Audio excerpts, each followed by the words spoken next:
నీకెవరు లేదని, నువ్వేమీ చేయలేదని, నీకేమీ లేదని, నువ్వేమీ తేలేదని మనుషులని మాటలు నీకు భయాలు పెడుతూ ఉంటాయి. రాత్రి దేవునితో అన్నట్టుగా భయపడవద్దు.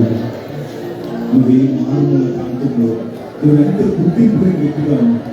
నువ్వు దేవుని యొక్క ప్రియమైన బిడ్డవన్న సంగతి తెలుసు.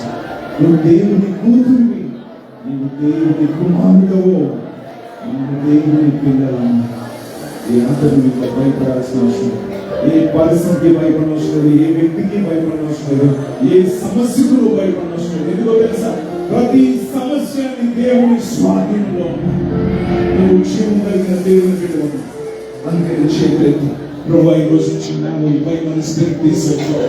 ఈ రోజు నుంచి దేనికి భయపడను అని నిర్ణయం తీసుకున్న వారు మీ చేతులెత్తని మీకోసం ఒక చిన్న ప్రార్థన చేయబోతున్నాను. ఈ రోజు మీరు నమ్ముతున్నట్లయితే ప్రభు నా జీవితాన్ని మార్చివేయబోతున్నది నేను చెప్తున్నాను. మా కుటుంబం అంతా కలిసి ఒకే దగ్గర ఉండే అద్భుతాన్ని నువ్వు చేయబోతున్నావని నేను నమ్ముచున్నాను. నా అప్పులన్నీ తీరిపోబోతున్నాయని నేను నమ్ముచున్నాను. నా బిడ్డలు రక్షణ పొందుతున్నారని నేను నమ్ముచున్నాను. నా భర్త రక్షణ పొందుతున్నాడని నేను నమ్ముచున్నాను. మేమందరం నేను సేవిస్తామని నమ్ముచున్నాను. మా బంధకం నుంచి నువ్వు విడిపిస్తామని నేను నమ్ముతున్నాను. మమ్మల్ని కొరకు బలంగా వాడుకుంటామని నేను నమ్ముతున్నాను. అందువల్ల నేను చేస్తాను. నేను నమ్ముతున్నాను. ఈ రాత్రి పరిశుద్ధాత్మ దేవుడు మిమ్మల్ని తాకపోతాను. ఇప్పటి వరకు మీరు ఎలా ఉన్నారో అనేది అనవసరం. ఈ రాత్రి నుంచి మాత్రం మీ జీవితంలో దేవుడు గొప్ప మార్పును తీసుకొస్తాను.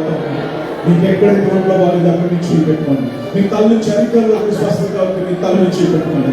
ఈ అనారోగ్యం గురించి నాకు భయం ఉంటుంది, లేదా ఈ సమస్య గురించి నాకు భయం ఉంటుంది, నా బిడ్డల వివాహం గురించి నాకు భయం ఉంటుంది, నా బిడ్డల మార్పు గురించి నాకు భయం ఉంటుంది, నా సేవ గురించి నాకు భయం ఉంది అని వారు